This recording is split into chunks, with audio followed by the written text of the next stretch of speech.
For today's video, I've decided to do something a little bit different. Now, a lot of you may know me as the Vice guy. I got hired there in 2013 and got ceremonially fired in around 2015. In December of this year, a really interesting article came out from Compact magazine. It pretty much argues that 2014 was a hinge year in which everything changed. You should read the article because I'm not going to do the author justice by kind of giving you the synopsis, but here I try anyway. Pretty much the writer says that in 2014, they began to prioritize voices of non-white people, which made it much more difficult for white people, men specifically, to move ahead in their media career. He said this impacted things like fiction, movies, and just the arts in general. And while I'm not here to debate whether or not that's true, I do have a very interesting anecdote that may shed some light on his thesis. Now, I got hired at Vice in 2013, but I've been doing some freelance work before them. And when I got hired, it was the same cacophony of voices saying, great, another white guy working at Vice. For the record, I don't really consider myself white, I'm Slavic. But the point is, I wrote article upon article, so much so that my name is still on the website, even though a lot of the images links are broken. Now, because there's only so much Canadian music you could write about, eventually I did what anybody else would do in my position. I turned to crime. Specifically, I found these guys who were running these trips, and I decided to embed myself within them. But, I forgot to tell the company I was doing it, so I got in big trouble and fired. I didn't get fired because I was a white guy. I got fired because I did crime. I want to be very clear on that. Specifically, I didn't even get fired for doing the crime myself. I got fired because people I knew took the same trip I did. And because this is Toronto, everybody's multicultural. We had a Jamaican guy, a Pakistani guy, and most importantly, we had a black woman. This will be very important soon. So, National Post covers the story pretty extensively. They do deep dives. They talk about everything that went down. It's a huge story. Podcasts are made about it. Eventually, 2019, I bite the bullet. I go to jail. Do not pass go. Do not collect $200. But here's where things get interesting. You see, while I was in jail, I was approached to write a book about what happened, and I did. There was nothing else to do in jail except work out and write. The book I ended up making was called Bad Trips, and you can buy it now. I'm going to include the link here throughout, maybe even in the description. I don't know. To be honest with you, it doesn't really sell that much. It doesn't make a ton of money, so buy it, don't buy it, I don't care. However, the interesting thing about the book is that it was also sold as an option for a TV show.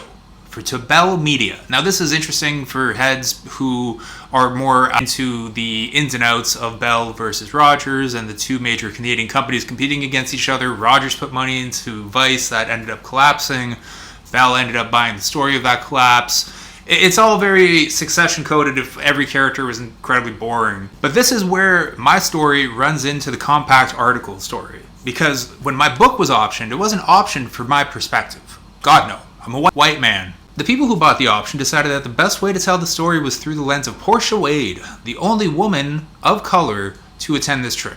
Now, when I tell you that I spoke less than one sentence to Portia during the entire planning of this trip, it would be an overstatement. I really barely even know what she looks like. She was introduced by another person. I'm not going to bore you, it's in the book. The point is, when they decided to make this show, they didn't decide to make it about the interesting part. They decided to make it about the black woman.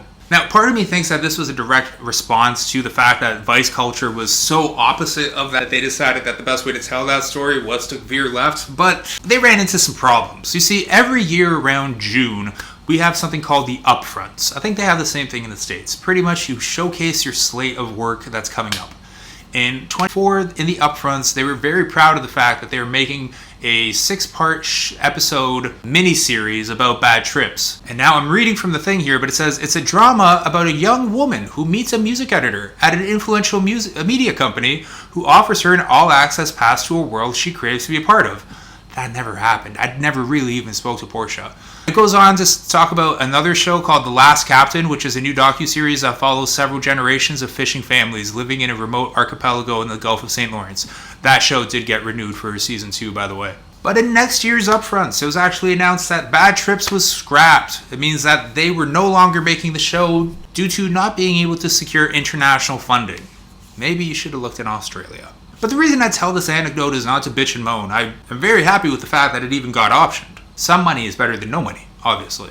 But when I was reading Jacob Savage's Compact magazine piece, I could not help but think about bad trips. My time at Vice was literally peak irony. So when Jacob Savage talks about 2014 being the hinge year, I can't help but understand what he means on a very deep and spiritual level. See, he argues that in 2014, gatekeepers here being boomers, more likely, they began rooting against the mediocre white guy, and they institutionalized identity optics. My story is a perfect case study of this being true. They bought my book, my story, my tale of a narcissist getting into the drug dealing empire and getting in way over his head. But once the deal hit upfronts, the narrative completely changed.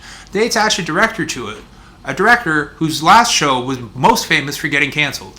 I don't know what her name is, but the show was called Bria Mack Gets a Life. And as somebody who watches a lot of CBC, let me tell you, I've never seen this show. But hey, the person who did Bria Mack Gets a Life is now going to tell the story of me. So now it's not about a guy who dreams about being Shane Smith one day. They want to tell the story of Portia Wade. Instead of making something good, they tried to make something important. They attached a director who made important things and told the story through the important person's point of view. And I'm not saying that Bria Mack Gets a Life is a bad show. I've never seen it. I'm just saying, compared to something like The Office Movers or even that Just Rain show, Late Bloomer, it didn't make an impact. People are not sharing gifts from Bria Mack Gets a Life. Irony of this whole thing is that in 2014, Vice was more or less a content farm that was an arm of an advertising agency. Now the entire media landscape is a PR firm with a DEI arm. I hate the term DEI, by the way. It's so clunky.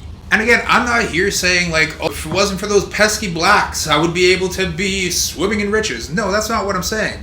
I'm just saying I understand deeply the fact that we prioritize important stuff over good stuff from a first-hand experience. Now, are you going to make a limited TV show about a white guy who puts black people in jail? Almost certainly not, okay? I don't think I'm Breaking Bad over here. I'm just saying that Lost Generation article by Jacob Savage really rung a bell with me. So if you have time this holiday season or whenever it is you're watching this, go Google Compact, The Lost Generation by Jacob Savage. And if you want me to be swimming in riches, make sure you like and subscribe so that I can afford some real plants. Bye for now.